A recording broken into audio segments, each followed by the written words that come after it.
வணக்கம். அரளி செடியை ரீபாட்டிங் பண்ண போகிறேன். இந்த அரளி செடி வச்சு 2 வருடம் ஆகுது. இந்த 2 வருஷமாக எனக்கு நல்லா பூக்களை கொடுத்துச்சு. செடி நல்லா பெருசாகிடுச்சுங்க.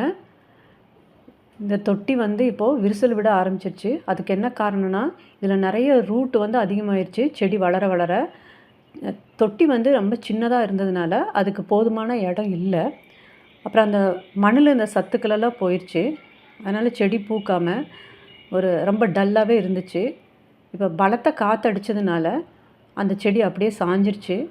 நீ இந்த செடியை காப்பாற்றணுன்னா வேறு தொட்டியில் மாற்றி வச்சு மண்ணையும் கொஞ்சம் எடுத்துகிட்டு புது மண் போட்டு உரமும் நம்ம கொடுத்தாதான் இந்த செடியை பூக்க வைக்க முடியும்.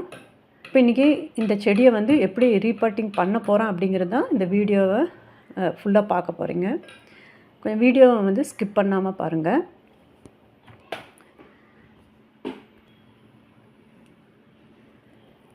மண் ரொம்ப டைட்டாகிடுச்சு. இது சிமெண்ட் தொட்டி அப்படிங்கிறதுனால இது கொஞ்சம் உடச்சி எடுக்கிறது கொஞ்சம் கடினமாகவே இருக்குது.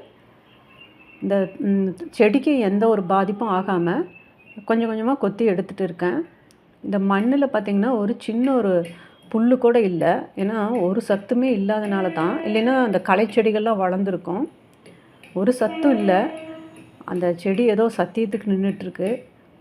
இப்போ இதை உடச்சி மெல்ல செடிக்கு எந்த பாதிப்பும் இல்லாமல் உடச்சி எடுத்துகிட்டு இருக்கேன்.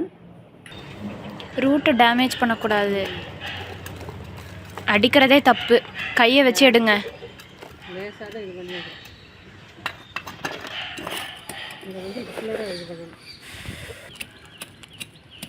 கீழே இருக்கிற சிமெண்ட்டை மட்டும் எடுத்துகிட்டு அதை அப்படியே தூக்கி உள்ளார போடுங்க.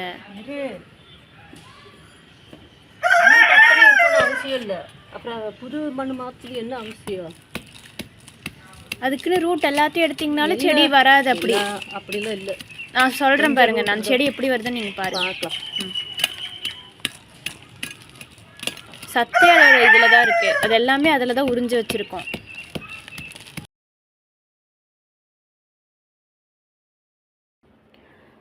அரளி செடியில் ஃபைப்ரஸ் ரூட் அப்படிங்கிறதுனால அது மறுபடியும் வந்துடும் நினைக்கிறேன்.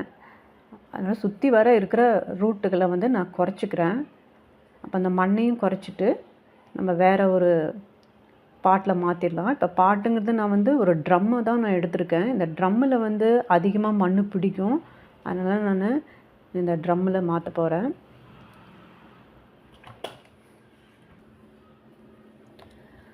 சுற்றி வர உள்ள வேர்களையும் மண்ணையும் ஒரு வழியாக கம்மி பண்ணியாச்சு. இப்போ பாதிக்கு பாதி கம்மி பண்ணிட்டேன்.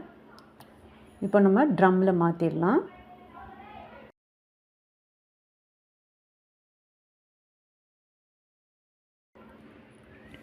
இந்த ட்ரம்மில் கால்வாசி அளவு புது மண்ணை நிரப்பியிருக்கேன்.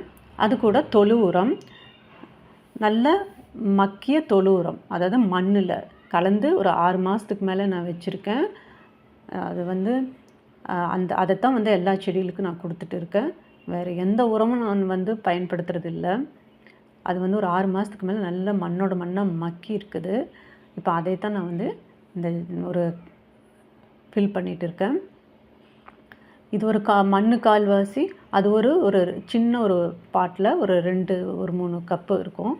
அதையும் நான் போட்டுக்கிறேன். போட்டுட்டு இந்த செடியை தூக்கி உள்ளே வைக்கிறேன். இப்போ வைக்கும் போது இதோட செடி கொஞ்சம் இந்த ட்ரம்முக்கு ஒரு கால்வாசி கீழே இருக்கணும். இது சரியாக இருக்கும் போது நம்ம தண்ணி ஊற்றினா அது வெளியே வந்துடும். அப்புறம் ஃபர்தராக நம்ம உரம் கொடுக்கும் போது அதுக்கு ஸ்பேஸ் இல்லாமல் போயிடும். அதனால் மறுபடியும் செடியை வெளியே எடுத்துட்டு கொஞ்சம் மண்ணை கம்மி பண்ணிவிட்டு மறுபடியும் அதை உள்ளே வைக்கிறேன். இப்போ அளவு கரெக்டாக இருக்கும்.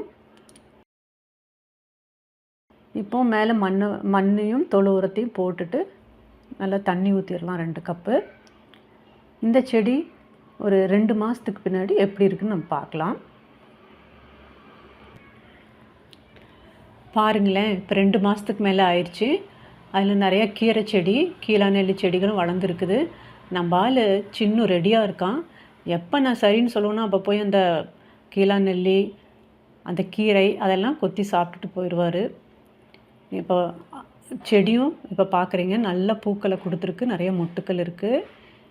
இந்த பாட்டில் நமக்கு சின்னுக்கு மட்டும் உணவு இல்லை, வண்டுகளும் வந்து இந்த பூக்களை உட்காந்து தேன்களை எடுக்குது, தேனீக்கள் வருது, பட்டர்ஃப்ளை வருது, பூக்கள் நல்லா நிறைய பூக்குது. எனக்கும் இதை பார்க்கும்போது ரொம்ப மகிழ்ச்சியாக இருக்குது. காரணம் என்னென்னா, நான் இதுதான் ஃபஸ்ட் டைம் ரீபாட்டிங் பண்ணுறேன். ரொம்ப நம்பிக்கையாக பண்ணினேன். என் பொண்ணு கூட இது வராது அப்படின்னு சொல்லி ரொம்ப பயந்தா. நம்பிக்கையோடு பண்ணினேன். அந்த செடியை வந்து நம்ம எந்த அளவுக்கு நேசிக்கிறோமோ அது கண்டிப்பாக அதுவும் நம்மளை நேசிக்கும். அதுக்கும் உயிர் இருக்குது. வந்து நமக்கு ஏதாவது உடம்புக்கு முடியல அப்படின்னா நமக்கு ட்ரீட்மெண்ட் பண்ணும்போது நமக்கு வலிக்க தான் செய்யும். ஆனால் பின்னாடி பார்த்திங்கன்னா அது குணமானோன்னே அப்போ தான் வந்து அந்த வலிகளை ஏன் தாங்கணும் அப்படின்ற ஒரு அர்த்தம் புரியும். அதே மாதிரி தான் செடிகளுக்கும். அன்றைக்கி செடிக்கு வலிக்கும், அது வளராது அப்படின்னு நினச்சிருந்தேன்னா கண்டிப்பாக முடிஞ்சிருக்காது. ஒரு நம்பிக்கையோடு இறங்கி பண்ணேன். இன்றைக்கி செடி நிறைய பூக்கள் கொடுக்குது. எனக்கு ரொம்ப ஹாப்பி. நம்ம சப்ஸ்கிரைப் பண்ணுங்கள். மீண்டும் அடுத்த பதிவில் சந்திப்போம். நன்றி, வணக்கம்.